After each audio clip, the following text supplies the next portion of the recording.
За монголчууд бид хизээнээс л уул усаа дахин шүтэж залбирч онгон байглаараа дэлхийд гайхуулдаг арт түмэ.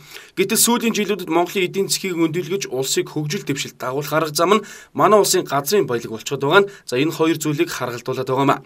Тэгвэл түүхийн дурсгалд хосгүй болсон уул усаа хамгаалж үлдэхийн тулд өвөг эцгүүд нь цусаа урсгаж байсан. За энэ газар нутагт хойч үеийн нүрэн таран хандаж нүдэн улаар нь дайрхан өвөг эцгийн заналт дайсан юм өгөх гомрохлыг олон нийтэд төрүүлээд байгаамаа.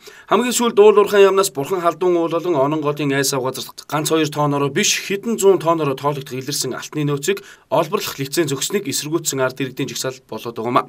Дэлхийн Монгол ногоо нэгдэл төрийн бус байгууллагаас за энэ шийдвэрийг цуцалж уул уурхайн сайд жигждэг огцруулахыг шаардсаар жигсаж байгаа юм. За гэтэл жагсаал зохион байгуулалт 2 хонож байгаа уг нэгдлийн тэргүүн Бээжин гэгч рүү өнөө өрөө гэхэд жагсаалаа буулгахгүй бол чи үхнэ гэсэн утгатай мессежийг гар утсанд нь өчигдөр бичсэн тухай мэдээлэл байгаамаа. Манай энэ бурхан халдун онон голоо орой хөдөлгөөн өчигдрөөс эхэлж өрсөн байгаа.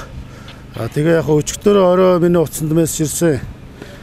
Яг өнөөдөр багтааж буухгүй бол өвхөн шүү гэж.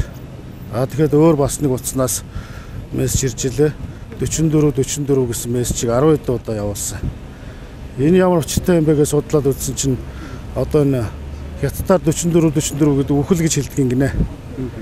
Тэгж тайлбарласан байлээ.